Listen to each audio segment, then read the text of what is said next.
এখন আমি বেশ দু একটা ঘটনা বলার মূল কারণ হলো, কেন আপনার আমার সন্তানগুলো অবাধ্য হয়, ইয়াবাকুর, গাজাকুর, মক্কুর, জিনাকুর, জুয়াকুর কেন হয়? মা বাবার অপারগতার কারণে, মা বাবার ব্যর্থতার কারণে। মা তার বাবা ওই সন্তানকে বাল্যকালে যেই শিক্ষা দেওয়ার কথা ছিল সেই শিক্ষা না দেওয়ার কারণে আজকের সন্তানগুলো নষ্টের কারণ, আজকের সন্তানগুলো কুপাতে যাওয়ার কারণ হলো সেই মা বাবার অবহেলার কারণ। মুসলমান ভাইরা আমার দিলের কান লাগায় বুঝেন কথাগুলো। বেশ কয়েক বছর পূর্বেই বিশ্ব মা দিবস নামে একটি পত্রিকা রয়েছে বাংলাদেশে, সেটা বাংলাদেশের মধ্যে প্রচারিত হয়। সেই বিশ্ব মা দিবসের একটি ঘটনা আমি আপনাদের খেদমতে তুলে ধরতে চাই। দেখুন, দিলটাকে নরম করে দিলের কান দিয়া কথাগুলো একটু শুনুন, দেখুন তো আপনার দিলে আঘাত লাগে কিনা। মা কেমন দরদি, মা কেমন মায়ার মাত পাত্র, বাবা কেমন মায়ার পাত্র। আল্লাহ রসুল সাল্লাল্লাহু আলাইহি ওয়াসাল্লামের কাছে এক সাহাবী গিয়ে বললেন, পয়গম্বর আল্লাহর ইবাদত করব, তারপরে কি করব? পয়গম্বর আরবি বলেন, সুম্মা উম্মুকা, তুমি তোমার মায়ের সেবা করো। আল্লাহর পয়গম্বরকে সাহাবী আবার প্রশ্ন করলেন, আল্লাহ তাআলার ইবাদত করলাম, মায়ের সেবা করলাম, তারপরে কি করব? পয়গম্বর আরবি বলেন, সুম্মা উম্মুকা, তোমার মায়ের সেবা করো।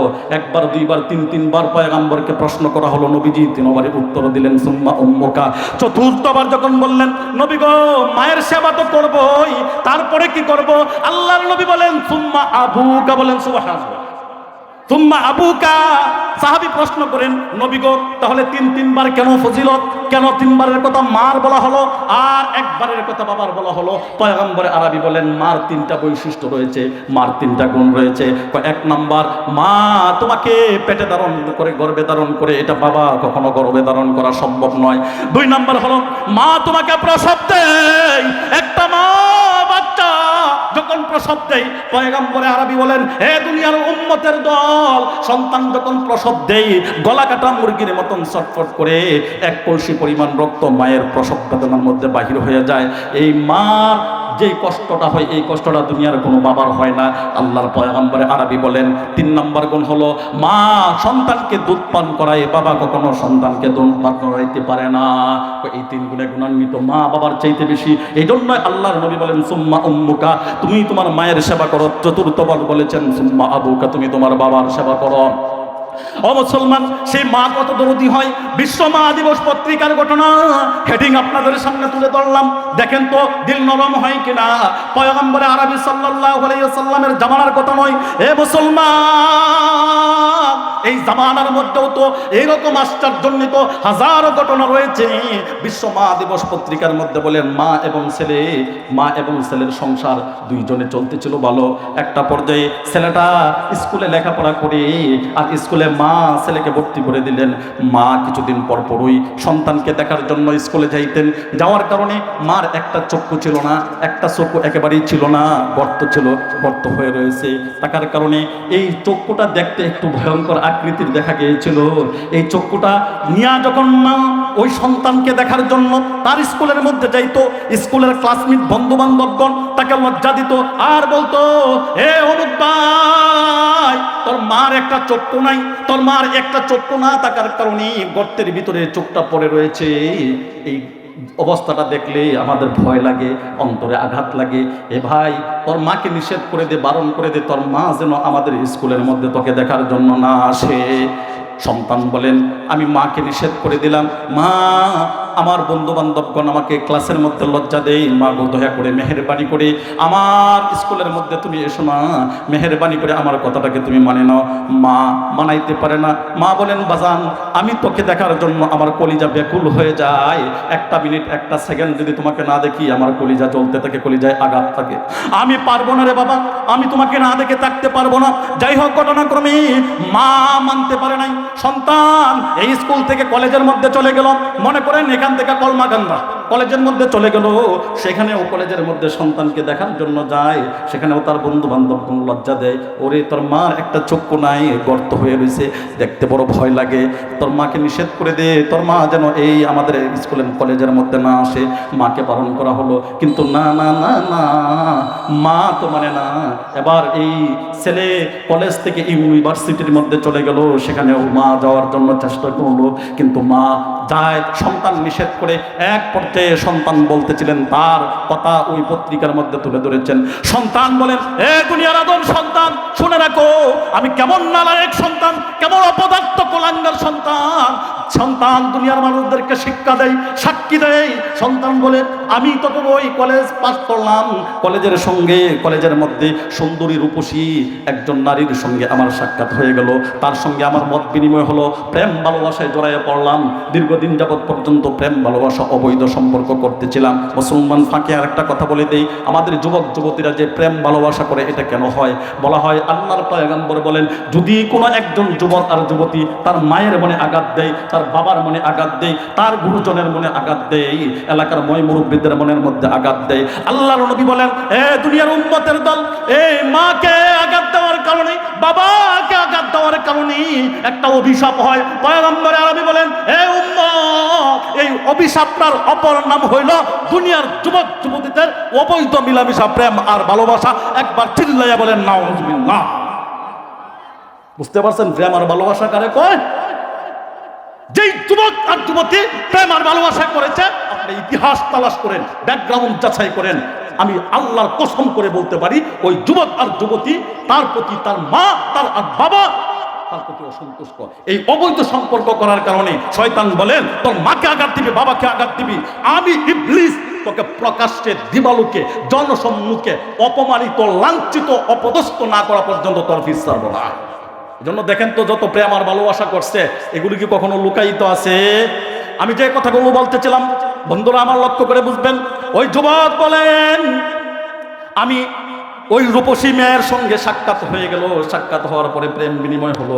এক পর্যায়ে মেয়েকে বিবাহর প্রস্তাব দিলাম, বিবাহ করে নিলাম, সংসার করলাম। দীর্ঘদিন যাবৎ পর্যন্ত ঢাকার শহরে ছিলাম, মায়ের সঙ্গে সাক্ষাৎ নাই, দেখা নাই। দীর্ঘদিন যাবৎ হয়ে গেল, মা সন্তানকে দেখার জন্য বেকুল, কিন্তু নানা সন্তানের খবর তো আর জানে না। দীর্ঘদিন যাবৎ অতিবাহিত হয়ে চলে গেল। যাইতে যাইতে যাইতে এক পর্যায়ে বহু বছর অতিক্রম হওয়ার পরে হঠাৎ করে বলেন, আমার মা, জনম দুঃখিনী মাটা আমার থেকে ছেড়ে, দুনিয়ার জমিন ছেড়ে আল্লাহর দরবারে চলে গিয়েছে। আমি তো জানি না আমার মা আছে কিনা নাই, আমার মা মারা গেছে কিনা তাও তো আমি জানি না। ওই যুবক বলে কান্দে, আর চোখের পানি ফালায় কান্দে, আর হেডিং লেখে আর বলে, এই দুনিয়ার আদম সন্তান শুনে রাখো, একটা পর্যায়ে হঠাৎ করে আমার মায়ের কথা আমার কলিজার মধ্যে স্মরণ হয়ে গেল। শত কিছুর পরেও তো আমার মা, আমি আমার মাকে দেখার জন্য ঢাকা থেকে যখন বাড়ির দিকে রওনা হলাম, বাড়িতে গেলাম, যাই দেখি নাই নাই নাই, আমার মায়ের নাড়াচাড়া নাই। তাকে দেখি আমার দুঃসম্পর্কে চাচাতো বোন আমার ঘরের মধ্যে। এমন অবস্থায় আমি জিজ্ঞাসা করলাম, এ বোন, আমার মা কোথায়, মা কোথায়? বোন জবাব দিলেন, ভাই তুমি দীর্ঘদিন হয়ে গেছো, চলিয়া গেছো, কিন্তু না না না, তুমি তো কোনো খবর রাখো নাই। না রাখার কারণে চাচি আম্মা তো দুনিয়ার জমিন ছেড়ে, তোমাকে ছেড়ে, আমাকে ছেড়ে, সবাইকে ছেড়ে চাচি আম্মা দুনিয়ার জমিন থেকে চলে গেছে। ও ভাই, মা যখন চলে যায়, চাচি আম্মা যখন চলে যায়, আমাকে একটা কাগজ, একটা চিঠি আমার হাতের মধ্যে দেয়া গেছে। এই চিঠিটা বলছে, আমার কুকামণি সোনামণি যদি কখনো ফেরত আসে, এই চিঠিটা আমার কলিজার টুকরা সন্তান নয়নের মনির হাতের মধ্যে তুমি পৌঁছাইয়া দিবা।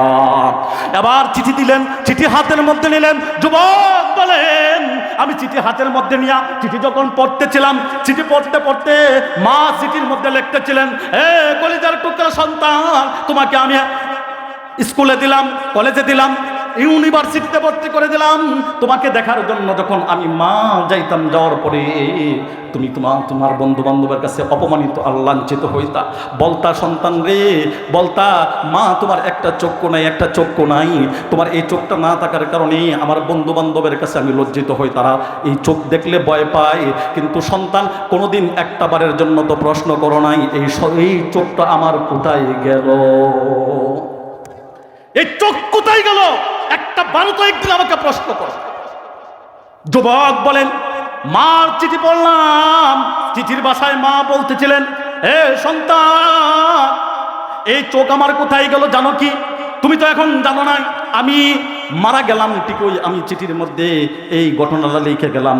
সন্তান শুনো তাহলে, আমার এই চোখ কোথায় গেল?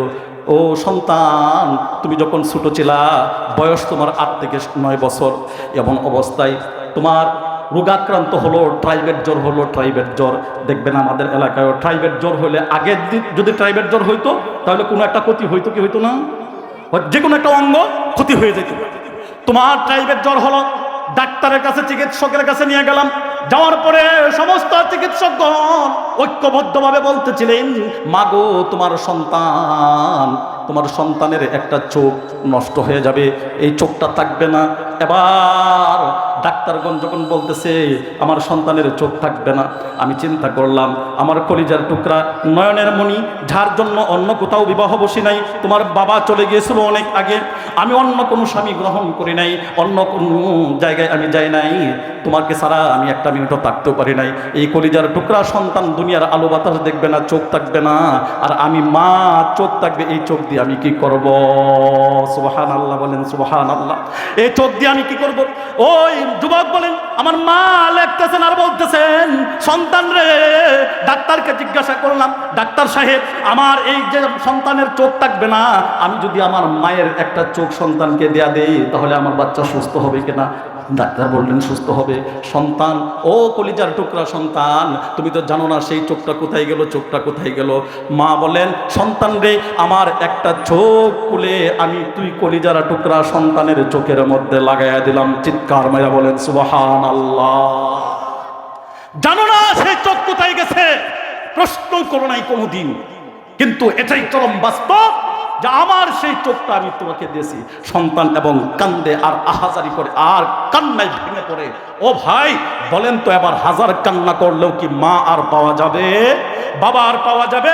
এ দোস্ত, অনেক সময় অনেক মানুষ আমরা মাকে বাবাকে আঘাত দেওয়া কথা বলি। আল্লাহকে ওয়াস্তে পায়ে হাত রেখা এই মাগরিবের পূর্ব মুহূর্তে আপনাদেরকে করজোড়ে মিনতি করে বলবো, দোস্ত এমনটা কখনো করবেন না। আপনার জান্নাত বরবাদ হবে, আপনার নামাজ বরবাদ হবে, রোজা বরবাদ হবে, হজ বরবাদ হবে, যাকাত বরবাদ হবে, নেক আমল বরবাদ হবে, স্ত্রী পর্দায় রাখেন সব বরবাদ হবে, সুদমুক্ত জীবন গড়েছেন সব বরবাদ হবে, কোনো কিছুই একটাও কাজে আসবে না যদি মা আর বাবার মনে আঘাত থাকে। পয়গম্বর আরবি সাল্লাল্লাহু আলাইহি সাল্লাম বলেন, এই উম্মত, যদি তুমি জান্নাত চাও তাহলে শুনে রাখো, সিক্রেট একটি কথা, একেবারে গোপন একটি কথা বলি। আল্লাহ রাসূল সাল্লাল্লাহু আলাইহি সাল্লাম বলেন, এই উম্মতের দল, যদি তোমার মা আর বাবা যদি খুশি থাকে, খুশি রাইকা তুমি ঘুমাইতে পারো, আল্লাহর নবী বলেন, উম্মত, শুধু তোমার মাকে বাবাকে খুশি রাইকা ঘুমানোর কারণে সকাল হওয়ার আগে আগে আল্লাহ তাআলা এই 10 দুনিয়ার সমপরিমাণ একটা জান্নাত তোমার নামে লিপিবদ্ধ করে দেয়। সুবহানাল্লাহ।